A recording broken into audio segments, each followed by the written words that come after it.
I didn't get.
Drowned. Revision.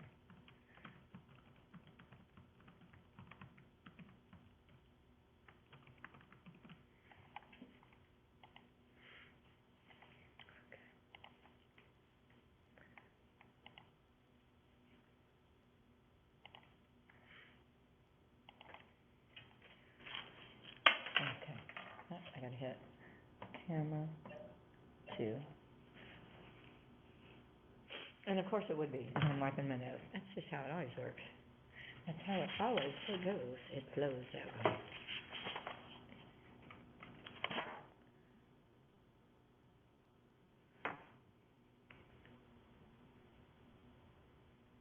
I don't know why.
Morning, Jason. I knew it was going to be you.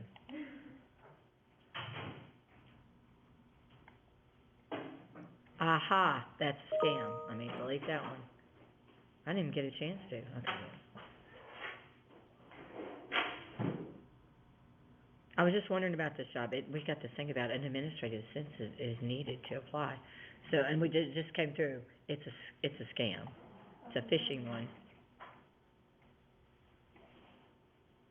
Okay. Good morning, y'all. Okay. Oh, there's school. All right. Is it time? Okay. 2 minutes. Okay. Missing some summaries. Yours isn't in? Yours isn't in. I have it, but Word won't let me write. I was gonna ask you if you knew how to get back in. How'd they get back into? The Word, like, it wants me out, and it, like, I tried, and it said that something was wrong with my account. The online Word? Yeah. All I can do is send you down to the IT guy that's down, he's down on this little back hallway, like, to have him check it out, okay? I have it, it's just not on Word. Could you email it to me? Yes, or.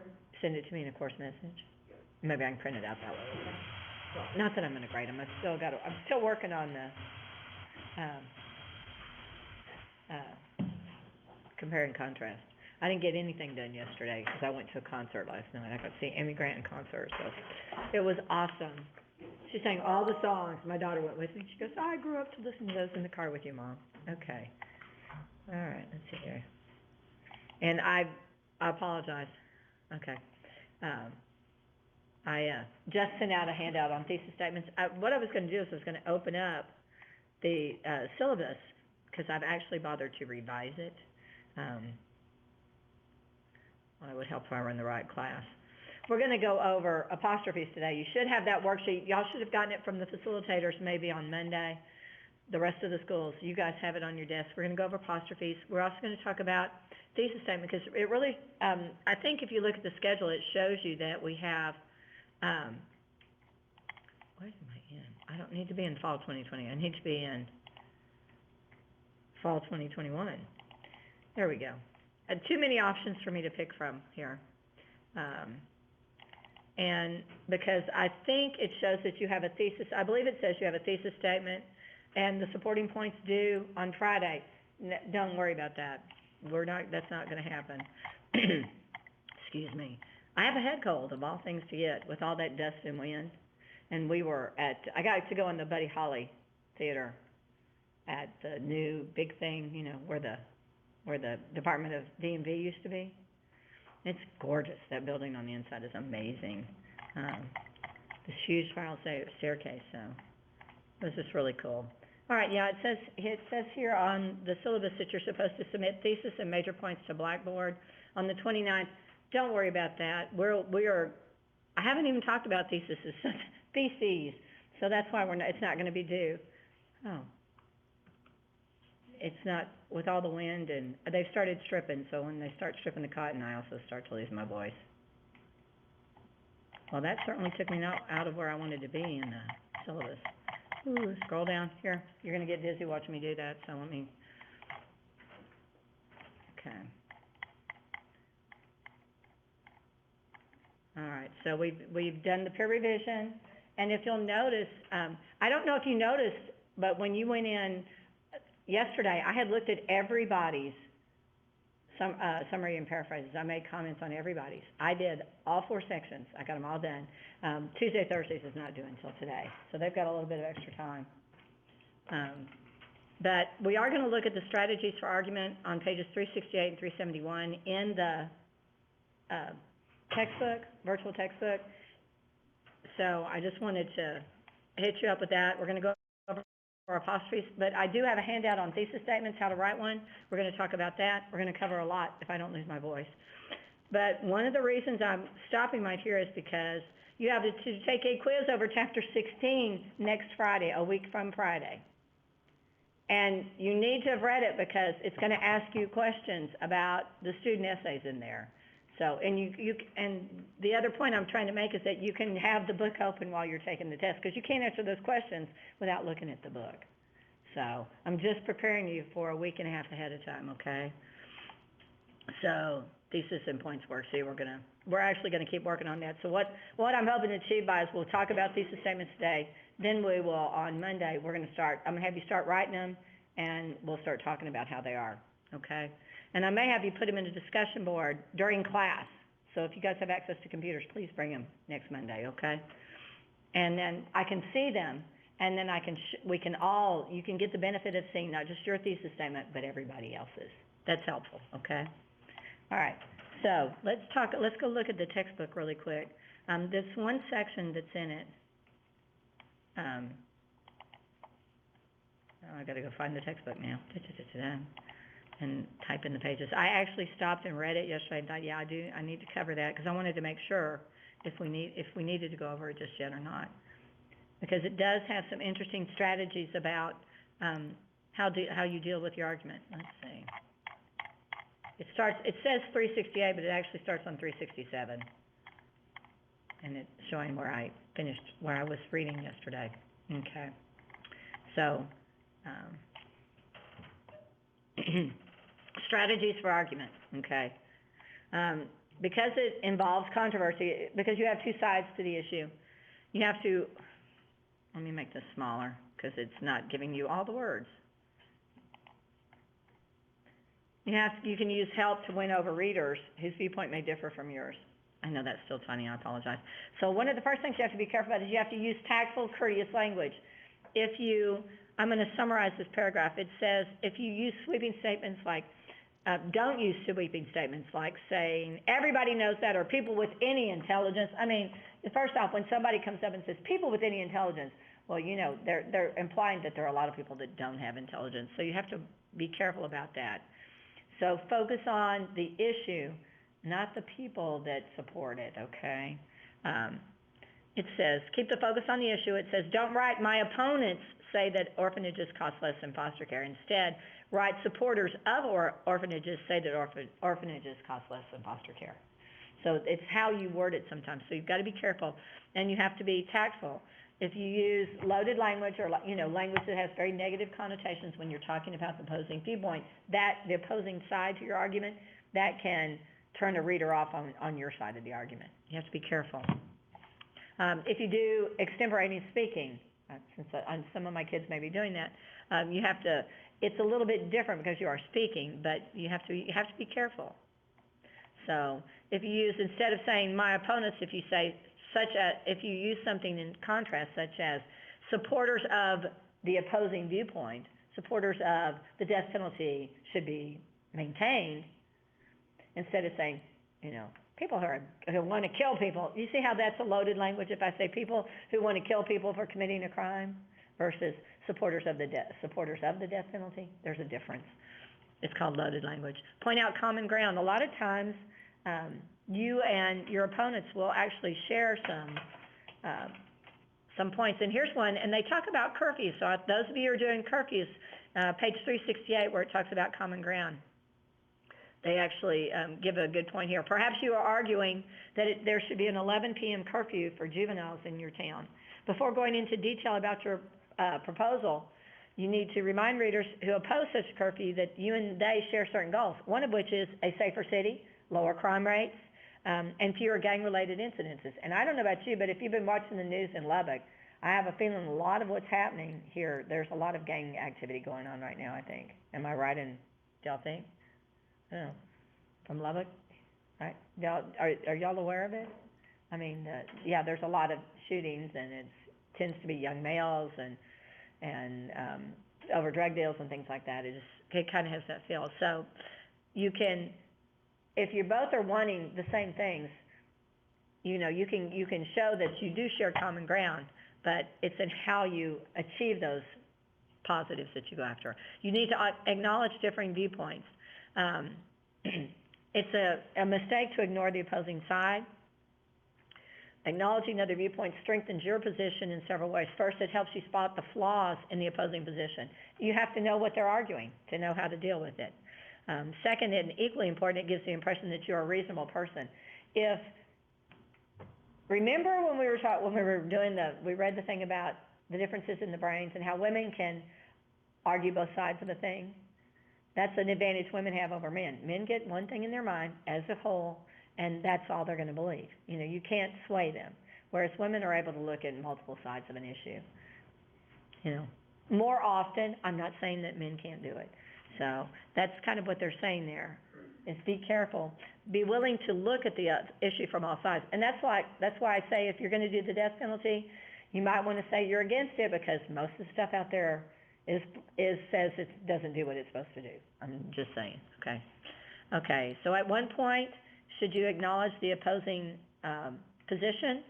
They tell you can do it they say the earlier the better. Well, I'm saying it might be better to do it in the last paragraph before your conclusion.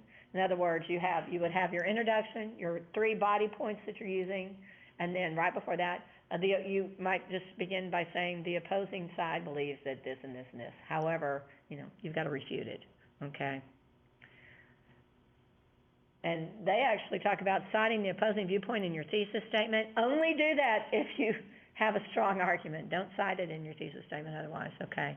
And they give you a couple of examples. Although some students believe that studying a foreign language is a waste of time, 2 years of foreign language study should be required of all college graduates. Well, I know it is in arts and sciences. I can tell you that already. So if you're going to be in a major in other words, if you're going to major in science, you have to have 2 years of foreign language. So another example would be how, they're discussing about one of the student essays that's in this particular chapter. While local TV newscasts can provide a valuable community resource, too often such programs provide mere entertainment at the expense of solid news. I don't think sometimes we have some goofy stuff going on, but not a lot here in Lubbock. I think I see that more on the big national stuff where they're trying to create personalities for their news people. Okay. Another effective technique is to use one or two sentences separate from the thesis in the introduction to acknowledge the alternative position. Oh my goodness, we have strange things going on. I'm watching the camera. Is that one of my schools? Is that Crosbyton? Is that Crosbyton? What's going on, ladies? What's Dr. Pettit doing in there today? He's having some fun, I guess. Okay.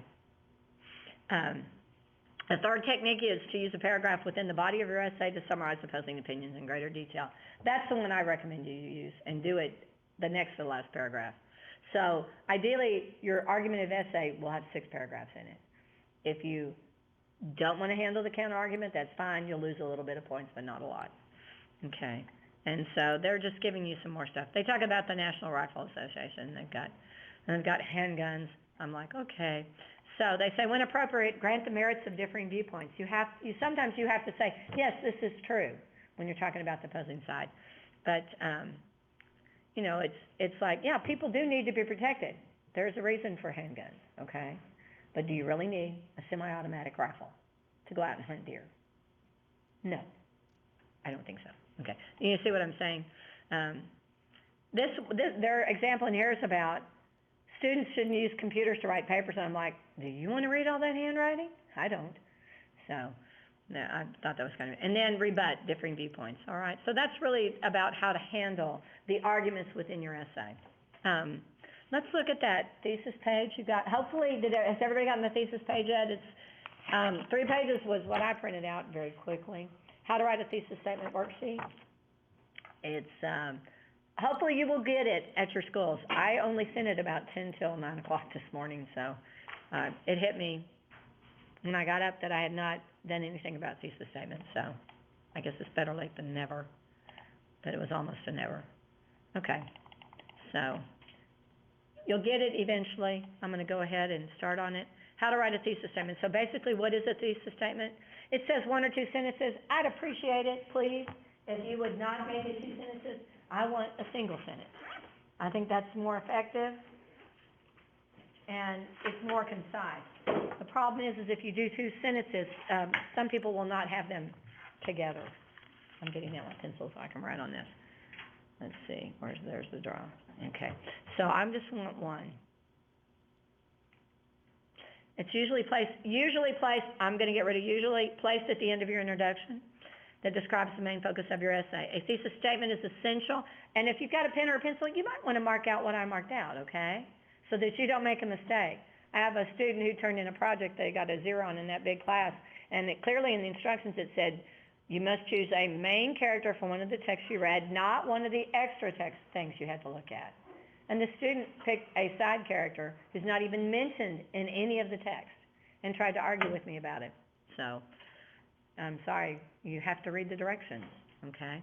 So that's why I'm saying you need to mark things if I tell you to leave them out, okay? It's essential for an academic essay. In the writing process, it is the main organizing idea for your essay. It serves as a roadmap, and that is very, very true, because it's going to tell me what you're going to talk about and the order in which you're going to talk about it.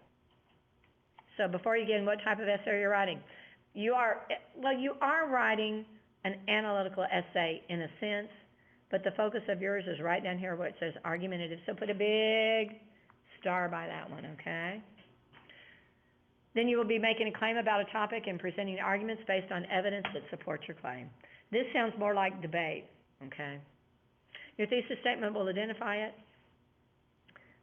your main claim or conclusion about your topic, and the main supporting points you will be developing. And I'm going to tell you right now, there is no first person in this essay. I understand it's your viewpoint, but you are writing a formal academic essay. No, I looked at enough summaries that had first person in it that it scared me.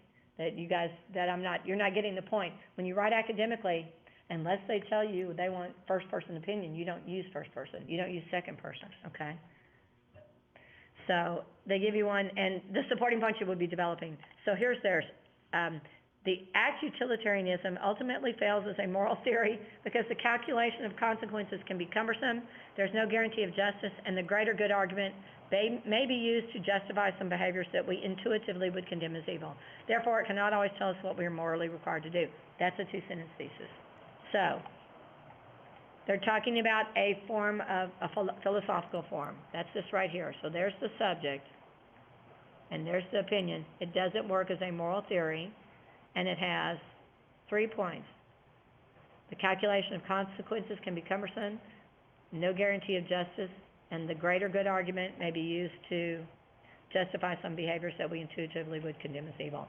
Therefore, it cannot always tell us what we are morally required to do. That's just you don't even have to have that one. That's not even really necessary in your thesis. Because it says it ultimately fails up here. So you already know that it's not successful.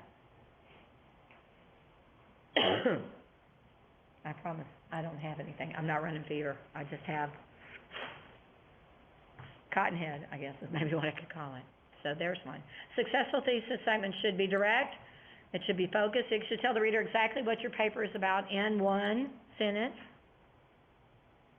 There I am again. It's limited in scope. You should be able to make your case within the limits of your paper. In other words, I really don't want 1,500 words on this topic. I can live with 800, maybe 900, but I don't really want more than that because I've got to grade all 90 of those in about 5 days, and you're gonna see me really get into action when I do that grading, because I've got to get it done because you have to have it for your final essay. It's arguable, which means people can agree or disagree with it, and it is supportable.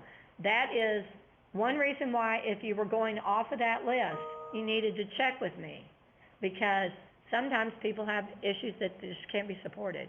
They should not be an observation. There's a lot of traffic in Vancouver. Who cares? Okay. The title was Vancouver traffic problems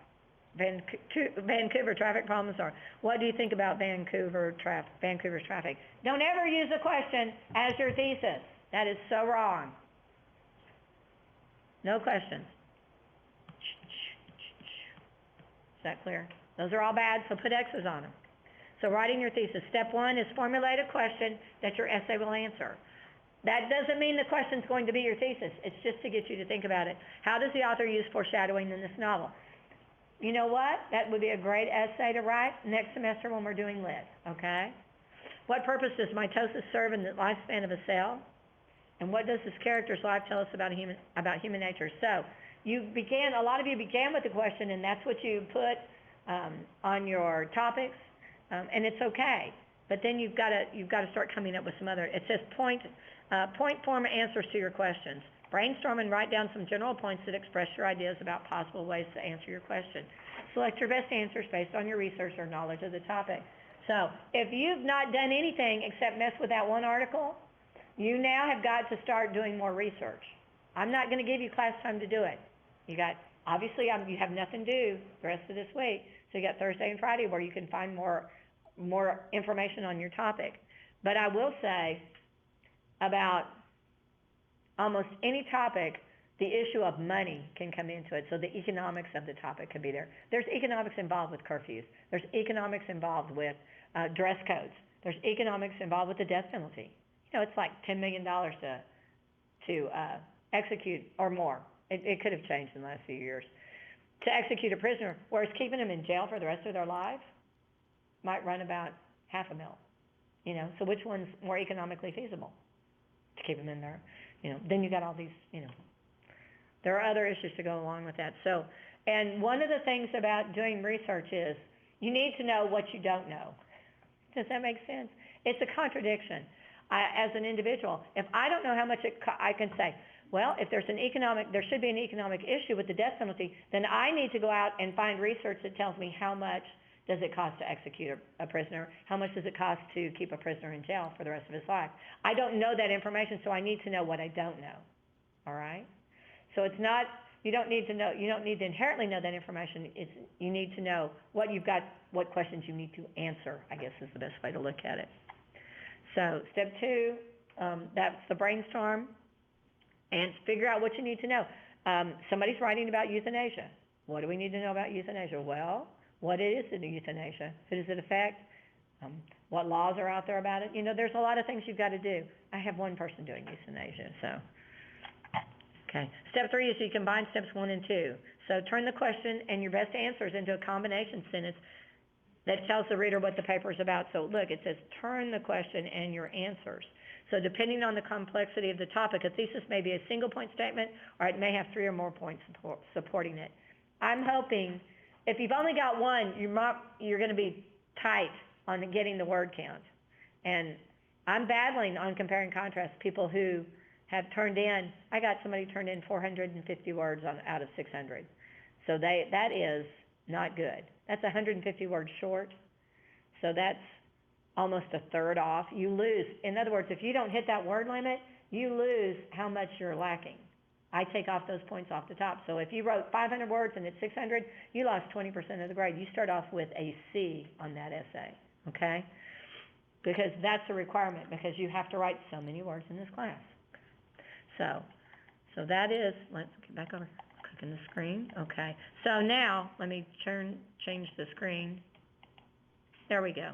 So this is one for you to, this is a fillable form, type your answers directly into the form, handwrite them, whatever you're going to do. What is the topic of your essay? You should have a good idea on it.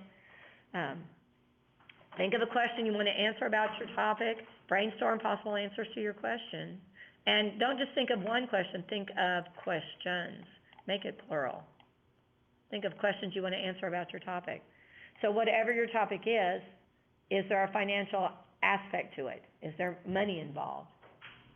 Is there, I'm trying to think. Well, when you're particularly talking about, do we overpay celebrities and athletes for what they do? Oh yeah, there's money involved in that. You know, are they providing something that's worth $450 million over the next 5 years? I don't know.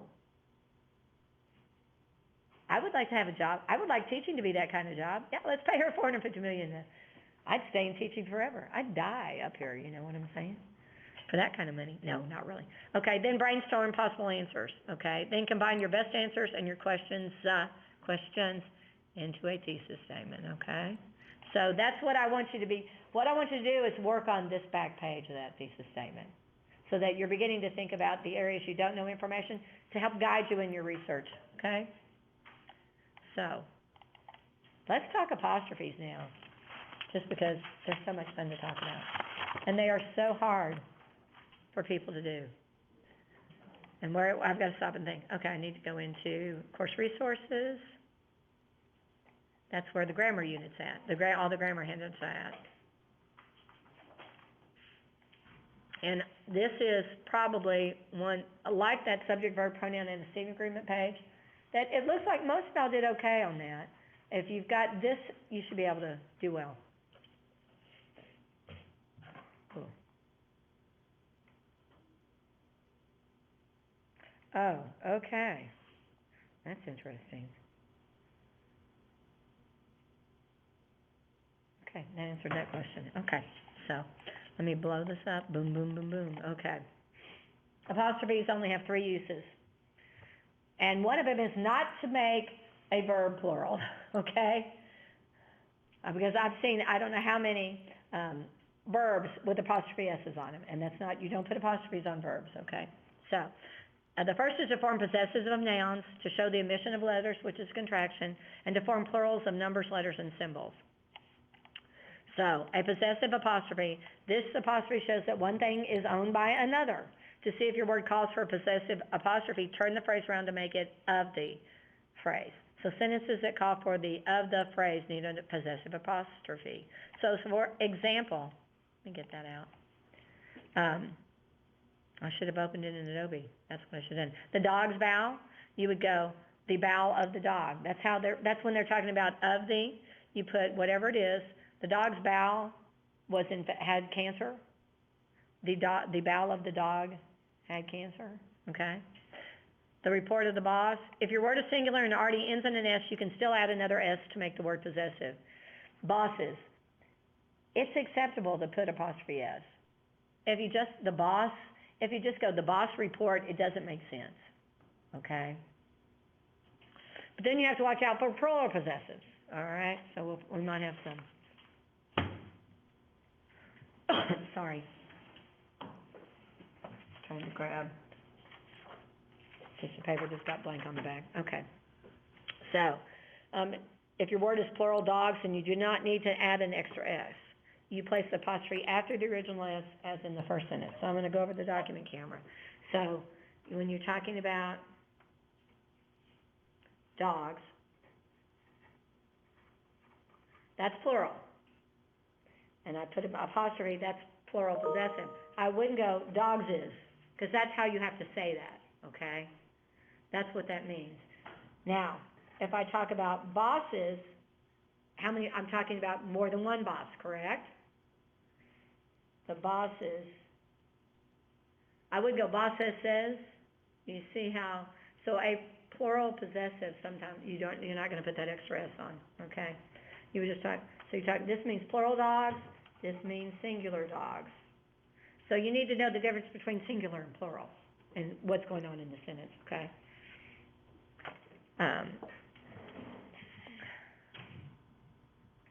So they go on and talk about, my father-in-law's car is quite expensive. When you have compound nouns, ooh, you can't even see that, can you? Sorry. Well, hopefully you've got the page. My father-in-law's car is quite expensive. It wouldn't be my father's-in-law car, because that would mean you'd have more than one father, okay? One father-in-law. For compound nouns, make the last word. So put a little mark by that one to show. Put a little asterisk to show.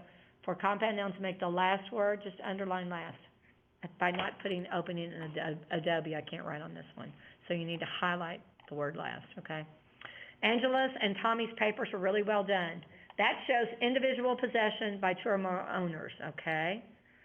If you have Angela's and Tommy's papers were really well done. If I had just, the next sentence shows you when you have joint possession. Angela and Tommy's house is lovely.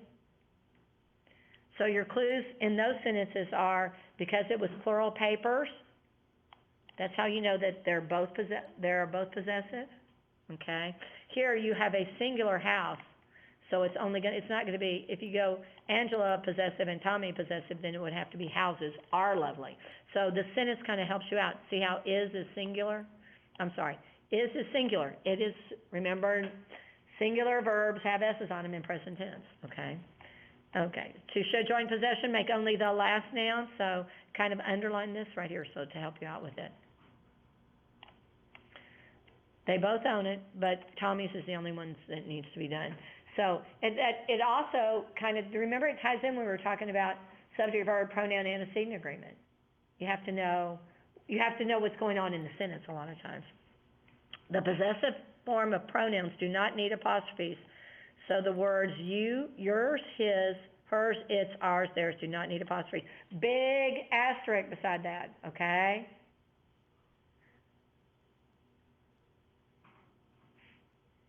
You've got to be very, very careful. Let's see. Okay, no, I've got that in my mind about that one. So now we have the next one, the omission of letters and contractions. This type of apostrophe indicates that letters or words are missing. It is, it has, they show you what they mean, okay? Will not, won't, all that.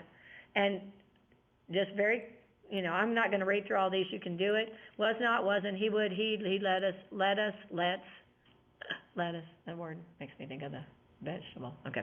I am, I'm, do not, sorry. Do not, don't, cannot, can't. Cannot can be spelled with two words or one word, okay? You will, you'll, and then on here, just kind of highlight, you would have. But what you can do is underneath would have, you can put would have, should have, could have, okay? And that's the one where we're notorious in Texas of going, I would, I should, I could, when actually all of those, because that's how it sounds, so we spell how it sounds. Phonetics only works 50% of the time when we're talking spelling. When actually these are all, it should be, would have, should have, could have. That's actually what happens, but when you get rid of the HAs, you get, the VE has a V, it sounds like of, would have, okay, when you pronounce it. So that's one of those tricky things to watch out for. Okay, so, now we've got one more. So be careful to distinguish between its and its. ITS is the possessive form of it and does not get an apostrophe. IT apostrophe S is the contraction. So, I graded a paper and somebody used its and it was the contraction. So that's one of those things that should be caught in peer revision, let me be honest. Because when you read a contraction, do you say it's the center of the room?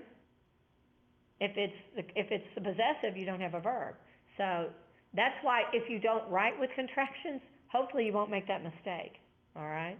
So don't think it's in place of it is. Think in your mind that you're saying, write out, if you're saying it is, put the words in there. Don't do the contraction, I guess is the best advice. And they give you examples. The book was old and tattered, its binding was almost falling off. And sometimes it's profitable to buy old books, even if they are worn and frayed. So plural of numbers, letters, and symbols. And I will get you on this one later on, I'll promise you. Okay, use an apostrophe and S to form the plural of numbers, letters, and symbols. It doesn't say anything about years or decades, okay? It says numbers, letters, and symbols. Kind of highlight that. So many 80s and 90s were scored on the test. And right underneath it, it says, note that an apostrophe is not needed when indicating years. Cars of the 90s were nondescript. In the 1890s, blah, blah, blah, blah, blah. The 1920s was called the Jazz Age. You don't go 1920 apostrophe S. That's not how you make plurals, because you're talking about all of those 10 years in the 20s. Frequent error. I'm always happy when students I tutor make A's, and the student's paper use many ampersand signs, or ands, instead of the actual word and. So that, see, numbers, letters, and symbols, that's what you have to focus on. All right, so now we should be down to the next practice worksheet for apostrophes. Guys, go through and do these 10. You don't have to rewrite the sentences, just put the apostrophes where they go, or if they don't need it, put a C by it. But I don't want you to just say incorrect, I want you to go in and correct it, okay? I'll give you 5 or 6 minutes. And then we're going to do the fun thing of trying to do this over on the table over here.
Oh,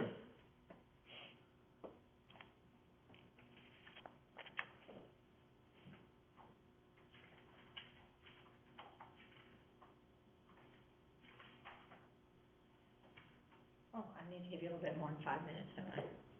I thought it was only 10, but it's 20.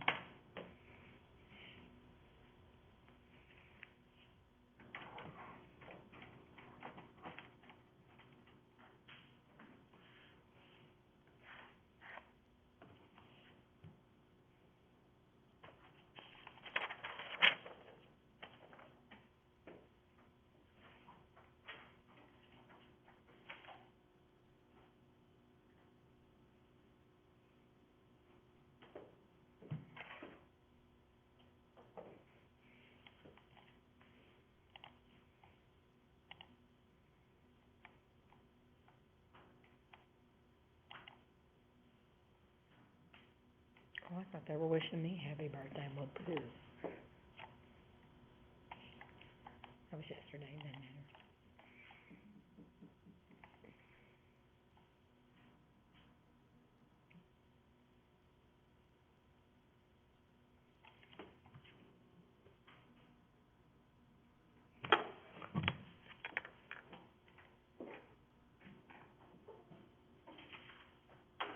I'm gonna do this.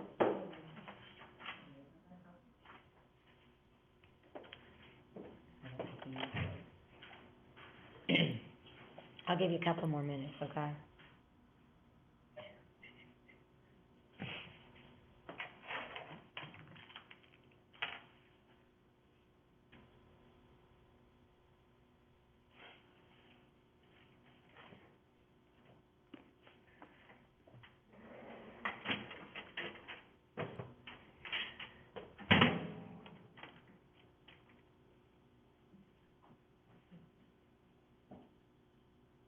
If you're, it's easier for me to tell if you're done if you're looking at it, so.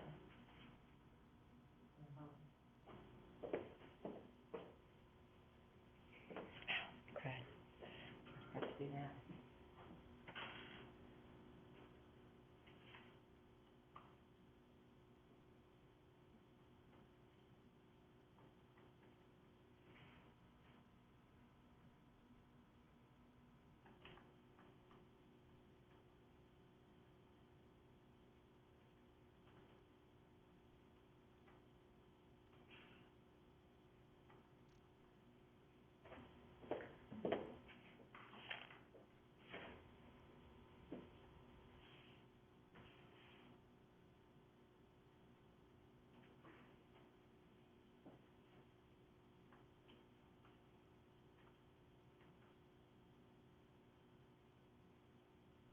I hate it when I take it off of the mouse, when I touch screen, I get extra messages, it's like, what's going on?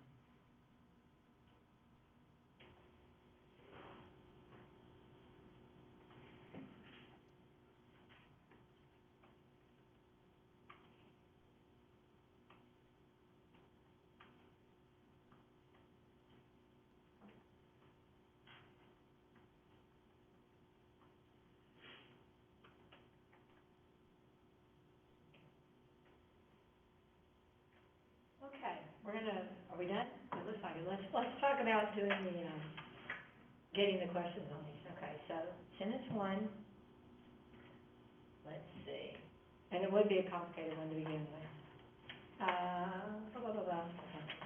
Claire, I'm just gonna call her to first, okay? All right? But the plant leaves were all yellow and brown, is that correct? Okay, how would you fix it? So, you put plants apostrophe S? You put a apostrophe S between the T and the S, okay. I'm gonna say this one's a little confusing, because you could have multiple plant leaves that were turned brown, couldn't you? All of the plant leaves, every plant on the planet, you know what I'm saying? But most likely, because there's not enough in it to tell you if it's more than one plant, except the word the. So, we'll go with T apostrophe S on that one, all right? Let's see. Okay, hold on, I just got email from somebody. Okay, that's what I need to know. All right. I'm so excited, I'm using my touch screen. Technology is wonderful, right? Okay, let's go, let's see, Scotland, over at Abernathy. How about doing number 2? The clock's hands seem to move slower as class continued. Is that correct or incorrect?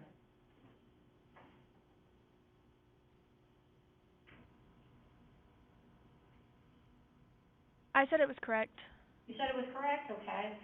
Because the, once again, a lot of times, the signals singularity, okay?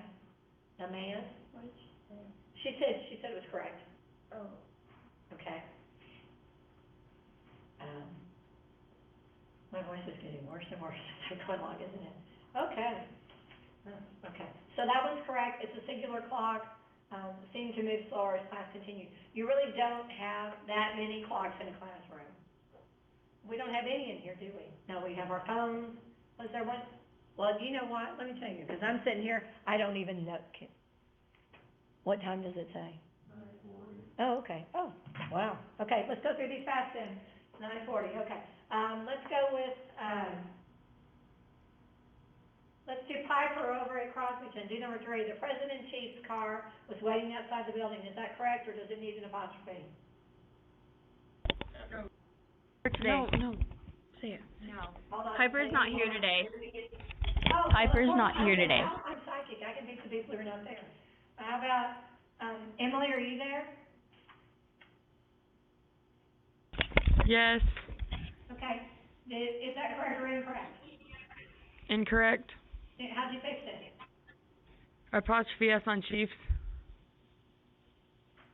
Apostrophe, where exactly at, Chief? After the S, before the S. Before the S. Yeah, before the, after the S, before the S. Before the S. Okay, because, to be honest, the president-in-chief is always gonna be singular.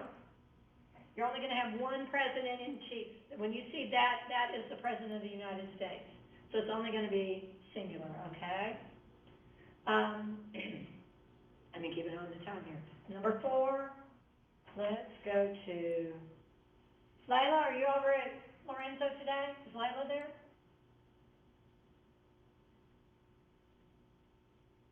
The president in chief. I think it's incorrect. Okay. It's incorrect. How did you fix it? The Chiefs comma?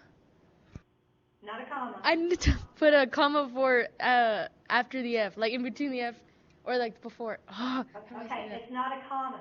It's an apostrophe. Apostrophe, sorry. Okay. So you're saying that you need chief apostrophe S. Do you need to make any other corrections in that sentence? Sorry, can you repeat that? I couldn't hear you. Are there any other errors in that sentence, in sentence 4? No, there isn't. I Okay. don't believe so. Look at the second word, the president-in-chief's bodyguard. It should be singular president, it shouldn't be. Oh, plural. yes, presidents. Yeah, you gotta get rid of the S on presidents, okay? All right, now I've picked on somebody at every school. We'll just go through the rest of them with me, okay? We'll hope I get them right. I would have gone to the show, but it was playing too late. That one is correct. And notice it's not apostrophe, it's not would in the word of. It's would, apostrophe, B-E. James's book bag was found in the library. James is one of those odd names. Get rid of one of the S's, and you can leave the apostrophe after it. Can y'all hear me well? I'm gonna move back over here, okay? So I'm by the microphone, because my voice is getting softer and softer. Oh, it will only show the screen if I put it over there. There we go, now it should. Okay, it's gonna take it a second to kick in. Please check your PC. All right. It's unhappy with me for having done that. Now let's try this. There we go, okay. I have 2 boys named Joe in my class. Both Joe's last names start with P. Okay. Right now, Joe's in the second part is singular. And the word both tells you it's plural, so it should be J-O-E-S apostrophe. Because you're talking about 2 Joes, not 1 Joe. Joe P and Joe P. I wish John's grades were better. This is incorrect. It should be John apostrophe S. Number 9, it's a beautiful day outside. We should go for a run. Sound like a boy going through puberty. I'm sorry. It's is incorrect. It should be IT apostrophe S. My children's toys are scattered all over the house. Children's is a word that is plural to begin with. So you have to do apostrophe S, an apostrophe between the N and the S, okay? Let's put all this back together. The email addresses were all incorrect because they omitted the @ sign. That is incorrect as well. It is a symbol, so you have to put apostrophe between the @ and the S. Let's see, we're up to what? Number 12, the man was surprised when the dog's collar broke because its material was supposed to be quite sturdy. All right. You have to analyze the sentence sometimes, so I'm going to sit here and think, okay. We can see the man was surprised when the dog's collar broke. So we're talking about one collar. It is the collar of the dog. That's how you do that if you're not sure. So it should be DOG apostrophe S. And then we've got to look at the rest because its material was, because ITS, its material, that's possessive is, that's correct. Supposed to be quite sturdy. So that one has one error in the first part, nothing in the second part. Now we've got the weather and says it's going to rain. Says it is going to rain. That's a contraction, so it's got to be IT apostrophe S. Lisa's and Eddie's cat was very shy. Okay. Because it says cat, there's only one cat. And it can't be Lisa's apostrophe S and Eddie's apostrophe S. It has to be, get rid of the S on Lisa's and make it Eddie apostrophe S cat because there's only one cat. They have to share the possession of it. Not meaning that it's possessed, but that they own it. The cat of Lisa and Eddie, okay? Toby's and Juan's trucks were both very large. That one's correct. You have plural trucks. Toby's got one, Juan's got one. They don't share that truck, okay? And you never separate a man from his truck, right? Toby and Juan's chemistry class was difficult to study for. Now, because it says class, we're only talking about one. And so when you only have one item being possessed by two individuals, you only put the possessive on the last one. So that's why that is correct. My typewriter keys, boy, this is an old one. My typewriter key always sticks. It won't type any G's. That's not, do they Your still use conference is typewriters scheduled to end in 2 minutes. I don't think so. It needs to be apostrophe S, G apostrophe S, because you're talking about the letter G is sticking, okay? She wasn't allowed to go to the party due to her poor grades. Okay, don't put that apostrophe after the T. It needs to go after the N. Was not. You put the apostrophe where you omit the letter, okay? So it's WASN apostrophe T, so it was incorrect. The actor's wardrobe was very stylish. The wardrobe of the actor, so it is possessive, so it's actor apostrophe S. And again, D a lot of times indicates something's singular, okay? So the last one, this one's a little more difficult. The producer's parking spaces were all out at the front of the studio. Okay, so we're talking about parking spaces, okay? So there's plural parking spaces. So would an individual producer have multiple parking places? No, he wouldn't. So this has to be a plural possessive. The producers, S apostrophe. It's plural producers, okay? The producers' parking spaces were all at the front of the studio.